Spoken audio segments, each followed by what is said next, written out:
There are so many great ideas that everyone has, but it takes a willing ear to be able to bring that forward. We see ourselves as this access point, not just for this region, but across the state, and connecting investors that want to make a return on their money with entrepreneurs that are growing tomorrow's businesses. And if we really want to have the effect on this economy that we're hoping to, which is to be here for 100 years or more, I was like, I think we kind of need a nonprofit arm. What we're lucky about here in New York is we have people that want to make a huge difference, and they just need to know that, one, they have the tools in their toolkit to be able to do it, and that they have great people to steward the initiatives that are important to them. And we have this idea of the toolkit. I like to think of it as three things. One is placeholding.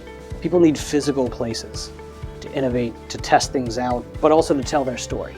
Two is wayfinding, to customers, to clients, to partners, find their way to tools or resources available to them. And three is education, but not just in the traditional sense, where you've got entrepreneurs working with established industry leaders and inviting community into real-world innovation. Everything that we try to do, we try to pull in people who are already showing their passion in the world, and we're working together with that same group of people to identify the gaps that exist. What makes this initiative extremely exciting is being able to connect them with not just capital, but people that have deep expertise in their space. Our goal is to focus our energy on doing the hard work of cultivating an innovation ecosystem and then sharing those assets, the blueprints, the designs, and that list of what's worked and what hasn't with other places and other communities.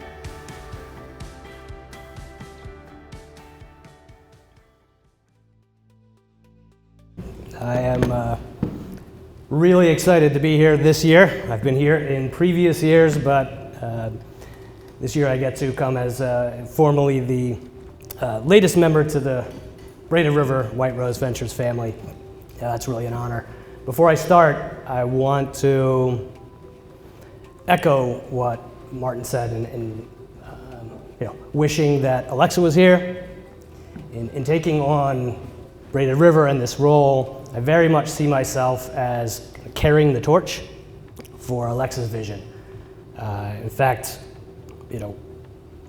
what I'm going to present, which is the revised plan, the 2.0 for Braided River, I see it very much as exactly that, and the next iteration, a clarification of focus, but not a change in direction.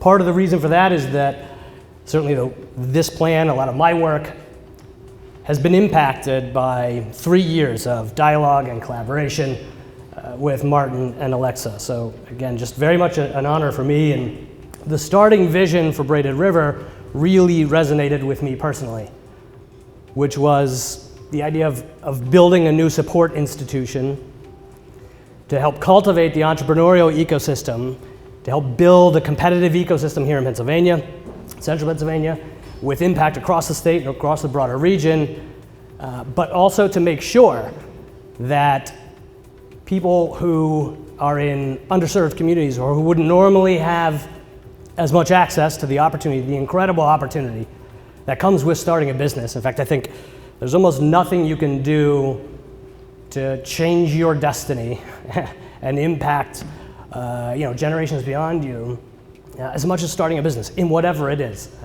Also, not much more that you can do that's more difficult. But this vision of making sure that more people had access to that opportunity, again, very inspiring for me, and that's for somebody who did co-found and launch a business here in central Pennsylvania and raise capital here, go through the gauntlet, and also eventually see the company that I co-founded migrate out of the region. For a lot of reasons, a lot of complex reasons. But one of the largest was we were in ag tech, in novel biological systems, and we were offered funding, a significant amount of funding from another region that had very strategic money in place, very much targeted exactly what we needed in validation to kind of cross the chasm. It was a difficult decision. But what's exciting today, and Intag, the company still exists, by the way. We've got operations, R&D operations in Canada, and in the Netherlands and in the US. But I stepped back in 2020 and took on the role with Harrisburg University. So again, that was an inspiring mission, and I'm really grateful for the opportunity because now I get to try my hand at going back, working with White Rose, the Braided River, and closing some of the gaps that I encountered, and tackling and helping to clear a broader path, a wider path for others, and in some sense, kind of designing for myself, a previous me. So again, really exciting. And again, I am here to present the plan, but I don't feel like I can really tackle this without at least touching on some key points of the backstory. And that starts, for me, this piece of the story starts in 2019, which was a pivotal year for me. Turns out it ended up being a pretty pivotal point for literally everyone. The end of 2019, I was getting ready to help lead the reorganization of my own company and step back. So I was talking with partners, planning my next venture, the default, that was my default. I'm gonna go, all right, I gotta find friends and launch a new thing. And I was also consulting at the time for Dr. Dar, Eric Dar, president of Harrisburg University. HU was a client, but also a strong partner of ours through the process. They were a great partner. We worked together and collaborated on projects, and it was an institution that was very supportive of us as a startup. In the beginning of my own story with York, I live in Harrisburg, by the way, at least for the time being. And, I ended up coming to York as a speaker at the VentureBeat Blueprint event in York at the end of 2019. And at that event, I heard, I think, the best answer I had ever heard in a Q&A session with the audience at any event. And it was Mark Miro, who was a senior partner at the Brookings Institute. Somebody from the audience had asked a question, roughly to the effect of, look, what's the one thing we need to be doing in this region to really build a competitive ecosystem? Mark's response, and this is a pretty exact quote because it got burned into my brain. He said, well, the one thing that any mid-sized city should be doing right now to elevate their economic development game is to bootstrap a hardcore applied research institute focused on bridging advanced sector technologies to their most important legacy industries, where they have history. And I remember sitting in the audience and it just hit me. It was a light bulb moment. I said, that's it. And I remember coming back and sitting in Eric Dar's office. We were talking about the project, the consulting work, which happened to be focused on how to use ag technology, high-tech ag, as a launching point to expand the university's offerings further into the sciences. And I shared that story. I had just, as a benefit of my job and in the startup, I had moved around to some of the, and got exposure to some of the most advanced, intensive innovation industry clusters in the world that had to do with ag environment biology, ag bio. It was all in my head. I said, I think this is it. I think this is what we have to do. I think that's what we should do at the end of this consulting project. I think, we should look at bootstrapping an institute. What I didn't expect was that by the time I left Eric's office, we shook hands, we had a plan, and a few weeks later I joined HU at the beginning of 2020, actually the same day then Governor Wolf announced the shutdown for the pandemic.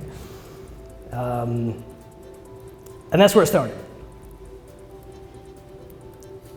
So I knew, starting any company is hard, an ag tech startup, very difficult. This was a different animal. And I knew I was going to need alliances.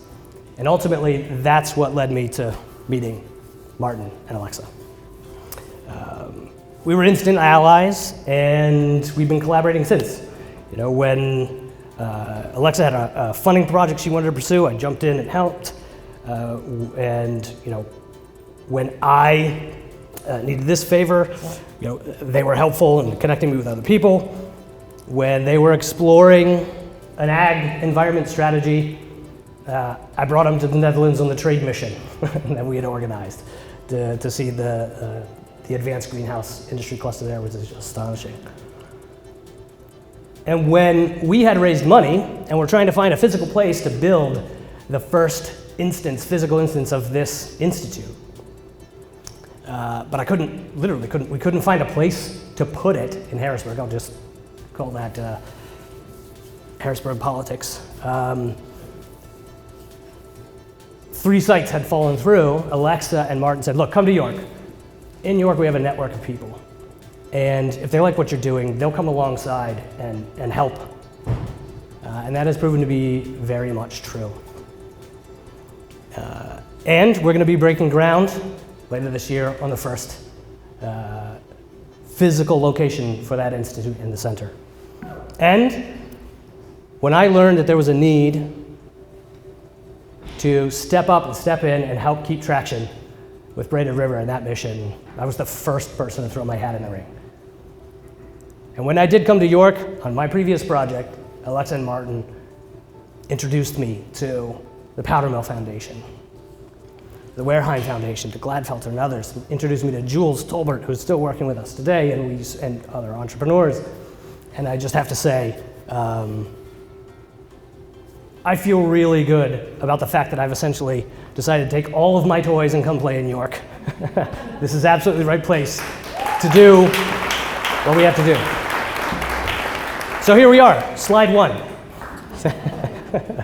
Don't worry, the slides I can get through pretty quickly. I just felt that it was maybe a more important piece of the story. The rest of these details we can talk about anytime.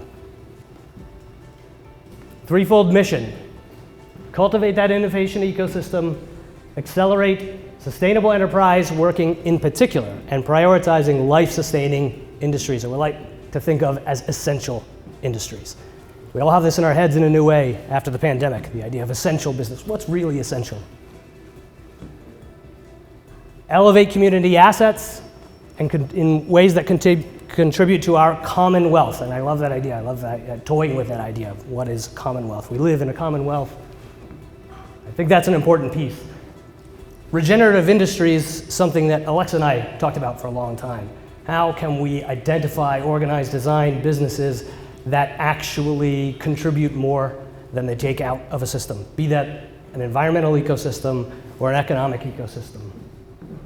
Essential sectors, what does that really mean? For me, it's food, agriculture, water, energy, health. Interestingly, that reflects the legacy industry makeup and heritage of Pennsylvania beautifully. And I love that about my state. As well as the technology and manufacturing that support those essential industry sectors. And again, commonwealth, I think of the discussion of talking about equity, talking about access, it has to do with ownership. And I love the idea of focusing on making sure, again, that there's opportunity for underserved communities, urban and rural, as many people as possible to have access to that path of entrepreneurship, or to join a new company and a new venture. We'll be mobilizing that mission tactically in 3 areas. 1, again, wayfinding. Last year, I was here for the early demo of the Wayfinder app. There's actually some of my colleagues at HU working kind of behind the scenes and prototyping that. We're going to expand that application substantially with the goal of really building a knowledge base that can connect entrepreneurs not only to resources that are available to them, institutional and otherwise, but connect them with opportunities. To understand intimately some of the market needs, the requirements of those market opportunities in serving those key legacy industries here. We have an $80 billion, just using agriculture as an example, we have an $80 billion homegrown, serviceable, addressable market here in Pennsylvania that by the state's own analysis is strained, lost $3 billion in the last few years, shrunk by $3 billion, and is strained by outdated technology. So those insights into our community are going to be important. Our goal is to build reusable assets that can be used by others indefinitely. And equipping, the educational piece, what I've seen time and again is that there is something truly unique that happens when you throw in a physical location existing industry, startups and inventors, scientists and engineers, and learners, the public, students, into the same place in real world problem solving. So this is the placeholding, and again, equipping through not your traditional approach to education, but also focused on entrepreneurs and their teams. New ventures, those teams are such a powerful tool, such a powerful vehicle for so much benefit. We want to try and make that process as inviting as we possibly can. This is also a great time to be doing this. For the first time, I think, in maybe our history, we have a coherent actual innovation and economic strategy at the state level that is focused on innovation.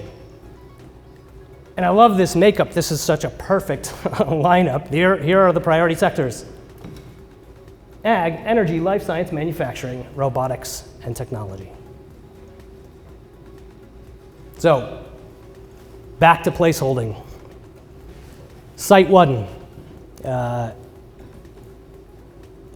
the end of the year, there's still a few pre-construction things to deal with, but by the end of the year, we are on track currently to break ground on an urban farming innovation hub in downtown York, featuring a joint venture with fourth generation Dutch partners. The Dutch are the world leaders in intensive, low environmental impact, highly productive, high-tech, advanced greenhouse agriculture, where we are going to be featuring technology in that greenhouse being built by a Belgian institute with 45, co-founded by an institute with 4,500 scientists and engineers in it, who designs Apple computers chips, by the way. They're going to be working with us to help make this greenhouse more usable, more autonomous.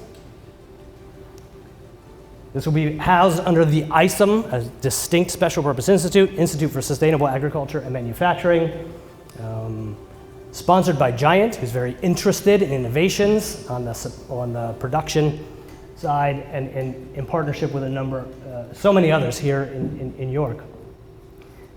And there it is. This might sound familiar here given the backstory, but there's the mission. Dedicated to bridging advanced industry technologies to Pennsylvania's foundational industries in ag and manufacturing. I'm not the expert on the advanced manufacturing side. My colleague, LJ Holmes, who leads our advanced manufacturing program, will be leading that piece. This will break ground, again, hopefully, don't quote me on this outside this room. October's the goal, October-November timeframe. The goal is to be offering fresh produce while it's still off-season and the weather's still cold. But this site will have the farm, an on-site integrated retail, and an innovation center for doing applied research, systematic applied research on any known tool, an open invitation to innovators, any tool that can increase the environmental benefit or the efficiency of that operation or make it easier for people to run and use. Side view on the street. Site 2, and this is incredibly exciting for me. It's that, but bigger, with room to invite our friends in organic farming, in regenerative agriculture and open air agriculture, working at the York Fairgrounds. By the way, the oldest continuously operating agricultural fairgrounds in the United States.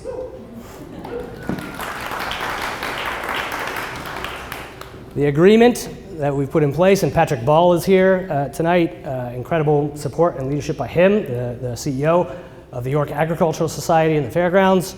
The agreement is to take a portion of unused real estate at that campus, big enough to bring in a number of different modes of agricultural operation and curate a year-round living, operating innovation park in agricultural innovation. to integrate the education, and to serve as technology demonstration to help farmers, agricultural operations, in many cases manufacturing companies, come and see innovations and understand what the impact will be on their business. We're also in very serious talks with sister locations at other sites with the same purpose in Pittsburgh, California, and the Netherlands.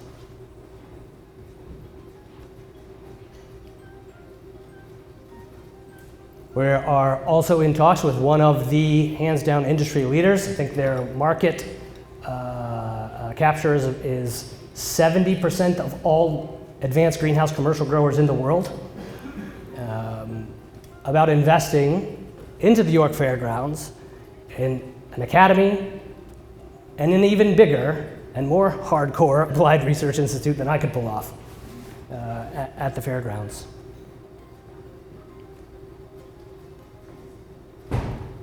I'm almost done. I really want to emphasize, for me, again, it's an exciting time. The opportunity for Pennsylvania. In the market, we see huge amounts of capital now amassing, looking for several things relevant to this equation. How do we move away from the make, use, waste, linear process of resources to a more circular economy? The future is local for local, particularly in food, anything related to food. That means locally produced, serving regional markets. And there are so many emerging technologies that are intimidating, but if used well, they can help to decentralize access, to give access to smaller teams and allow them to do powerful things. And if you compare a new localism with high technology, and you do it right, you get much more decentralized production that's resilient in times of disruption, that ensures access, and helps diversify a local economy. It's a great way as well, some of these technologies, to future-proof your existing industry, and I can't think of a better place to do that than Pennsylvania. We have unfair advantages in achieving this. And I'm not just making up these trends. The number one trend by far in consumer trends and consumer forecasts of changing the decision making when it relates to food, and not by a slim margin, healthier and more local. This is the investor logic. All the smart systems, that's a big deal. But that's sensing, logic, actuation. These are all things Pennsylvania is good at. It's all things that we can invest in and apply in the real world uniquely here. More circular economy and just better food, period. I don't want to suggest that we're going to be exclusively or overly focused on agriculture, but it's a great example for some of the rest of the industry sectors. And in terms of unfair advantage, the future being local for local, we are sitting in the only place in the Western Hemisphere that you can reach 50 million in population within a 3.5-hour drive range, which means no matter how perishable or fresh your food is, this is the place, the best place to prove out these technologies. I'm excited to do this because I know that a big part of this is building a regional identity, to build a competitive ecosystem in an area that we can do, that we can excel at. We're not going to compete with Silicon Valley in software apps or mobile apps, or thank God, social media platforms. But in Pennsylvania, we still make things, and they're essential things, and they're important things. And to me, that's especially exciting. York also just kind of reminds me of Pennsylvania. I grew up in northern Pennsylvania. York reminds me of Pennsylvania. And there is a kind of grit and a kind of work ethic that, interestingly, I've heard of even in other places. People who've built projects all around the world. One of them told me, all around the world, consults on these big high-tech greenhouses and farm projects. I've never come across a work ethic like I found in central Pennsylvania. I thought that was cool. I'm going to stop there. But again, extremely excited for this. Thank you, Martin. Can't wait for next year.